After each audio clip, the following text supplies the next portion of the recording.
justice system. We come together not as partisans or politicians, but as legal professionals and concerned citizens to say that justice must remain independent, principled, and immune from political manipulation. Let me be clear, the threats we're responding to are real.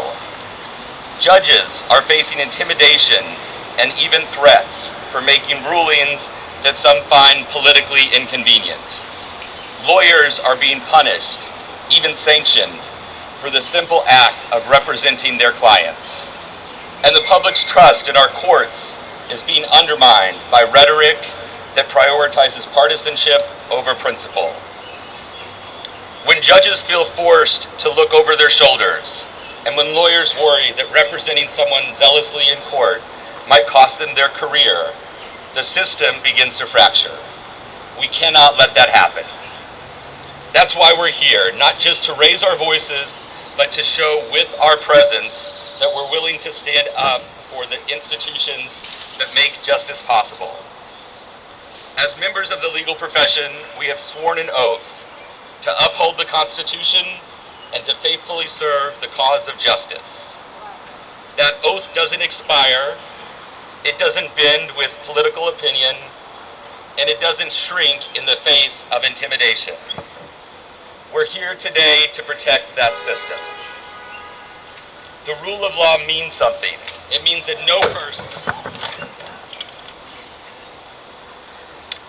The rule of law means something. It means that no person, not even the most powerful, is above it. It means that courts must base their decisions on facts and law, not fear or political pressure. And it means that attorneys must be able to speak up and stand up for their clients without fear, intimidation, censorship, or retribution. This isn't abstract. These principles directly affect our communities, our clients, and our country. I hope you'll join me and attorneys across Dallas and across the country in reaffirming our commitment to justice, not just today, but every day. If you're a member of the public here today, thank you. You don't have to be a lawyer to care about this.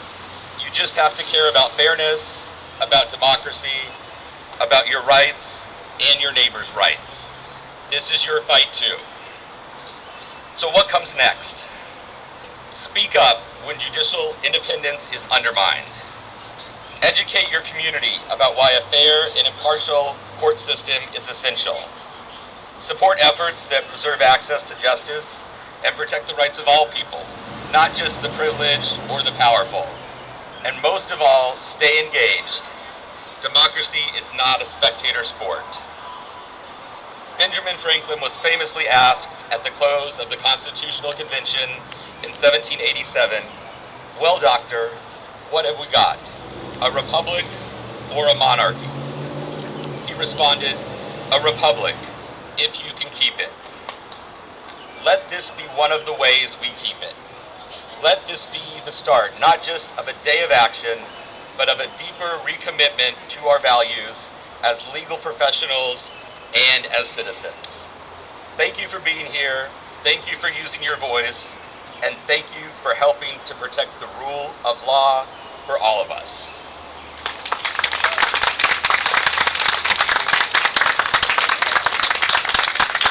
Next, I'd like to introduce attorney Cheryl Whatley. That's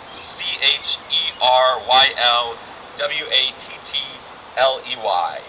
She began her career as an assistant U.S. attorney in the District of Connecticut, representing the United States in civil litigation. She later transferred to the U.S. Attorney's Office for the Northern District of Texas here in Dallas, where she focused on the prosecution of white-collar crime, serving as chief of the Economic Crimes Unit. She served on a variety of civic and professional boards and committees, including the State Bar of Texas Board of Disciplinary Appeals, the District 6 Grievance Committee, the Dallas Bar Foundation, and the Board of Regents for Texas Women's University.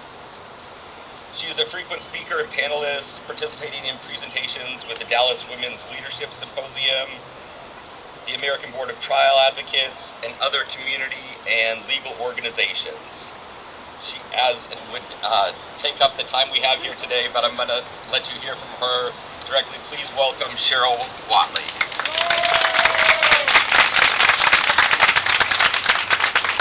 Thank you for your presence here this afternoon.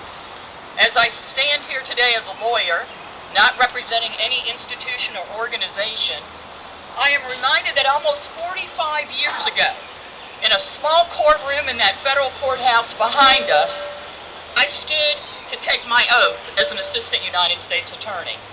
It was the second time that my young career that I would take that oath, but this time it was different. This time the judge who would administer that oath was an icon and a historic figure. Because for my generation, one of our defining moments was the assassination of President John F. Kennedy just a few blocks from here. And we had watched on TV a small, diminutive woman who looked even smaller against the towering image of Lyndon Johnson swear him in as president. And years later, that judge, Sarah T. Hughes, would swear me in as an assistant United States attorney. I am remembering this today because the image of Judge Hughes administering the oath of office to a man about to embark on the highest office in this country, and my memory of her administering the oath to me, symbolizes that which connects the highest office to every federal servant. We are bound together by our oaths. My first obligation as a prosecutor was captured in the words, to support the Constitution. It's included in many oaths, and it's particularly in the Texas Attorney's Oath. Support the Constitution. It tells us within its very wording that one of the reasons the Constitution was written as it was to establish justice. Capital J, justice. Establish justice. Words so easily spoken, but yet it is a mandate to us. A call that should be uniquely important to attorneys. It was clear to me that as a prosecutor, I had a special obligation to be impartial, to be fair, to exercise my authority and discretion with integrity. Never, ever as a tool of power to exact retribution or retaliation. Established justice does not include the use of criminal prosecution to manipulate an elected official. It does not support the use or threat of criminal investigation to silence or intimidate political opponents or adversaries. It does not permit bully tactics that threaten the independence of the legal profession and the judiciary. It does not sanction the disregard and abandonment of due process and fundamental procedures. So what does established justice, capital J, mean? What does it require? It requires an embrace of the rule of law. The belief that everyone is accountable under the law, fairly and impartially applied. It is the simple but profound principle that no one, no individual, no matter your wealth, no matter your prestige, no matter your position, no institution, no government is above the law. That is what protects us from the abuse of power. And that is what demands respect for an independent judiciary. And that is what lawyers are called upon to protect. On that day, so many years ago, I promised also to defend the Constitution against all enemies, foreign and domestic. That promise makes us recognize that the threats do not always come from outside our borders, that there may be persons from within our own country who would seek to weaken and perhaps destroy the pillars of our liberty. That promise obligated me to stand up, to guard against those who would undermine the establishment of justice, to stand as a shield against those who would try to destroy our democratic institutions. As we stand here today under these kind of threatening stormy clouds, there's a darkness over the rule of law, an effort to dim our foundational principles, but our coming together here in Dallas and across the nation to celebrate the rule of law is the light that will shine through this darkness. Our commitment, our understanding that lawyers have a unique and special obligation to be on the front line, to constantly strive for the establishment of capital J justice, will break through these clouds and repel those efforts. We understand the mission. We hear the call. And we know that our silence is complicity. And so we are here with our presence and our voices and our public recommitment to the attorney's oath. So let me end my remarks this morning with the closing words of the oath that I took those so many years ago, when I pledged to support, protect, and defend the Constitution, and with words that conclude our Texas attorney's oath. So help me God. Amen.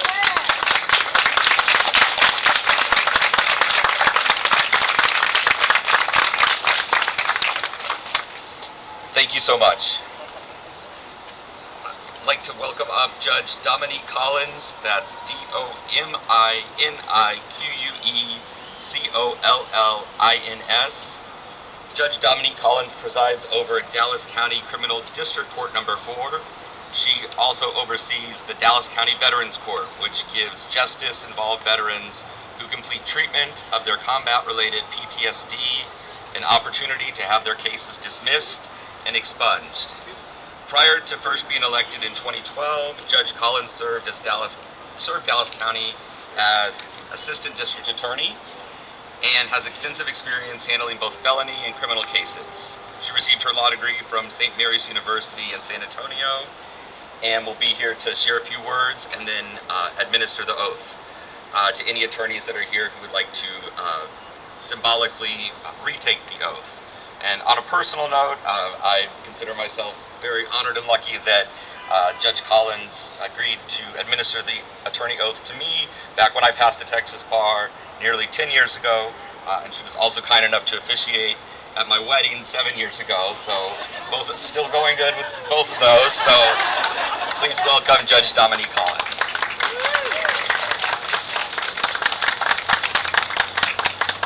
Travis is trying to make me cry. What are we doing next? So it's an honor and a privilege to be here with you today. As far as I'm concerned, the sun is shining very brightly.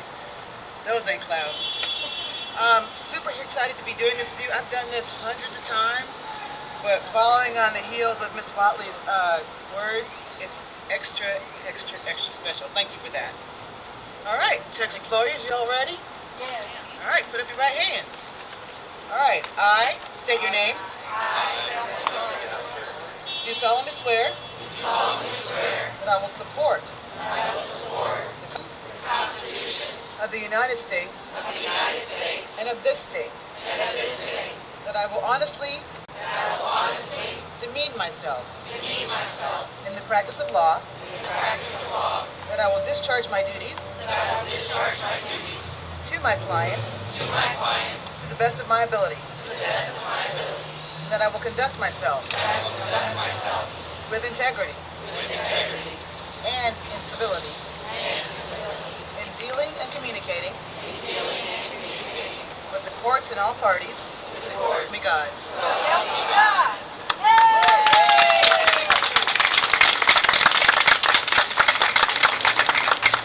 With civility. Remember that part.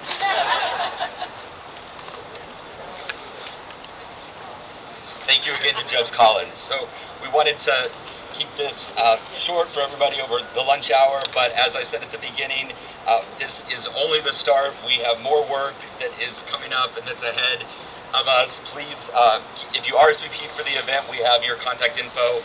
If you haven't, please visit dallasforruleoflaw.com.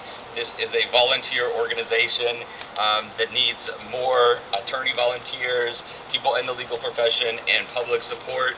You can also scan the QR code that's on these signs, or go to lawyers4theruleoflaw.com if you're an attorney to sign on to a statement that is national. There's over 40 states represented, attorneys from 40 states, and I think we just hit 500 signatories today. So please sign on to there. There's still more work to do, but I think this is a great start for here in Dallas and across the nation. And a quick thank you to our sponsors, including Rudner Law Offices and Gasper Law. Thank you again. We'll be in touch. And as we said, this is only the beginning. Thank you, Dallas.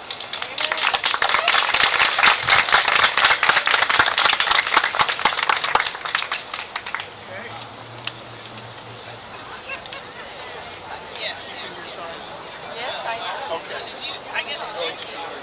Oh, you are? I see everybody this side. I have quite a collection. So, all right, good for you. So, my daughter is a musician. Good. Good. She did a good job. She did a good job. So I'm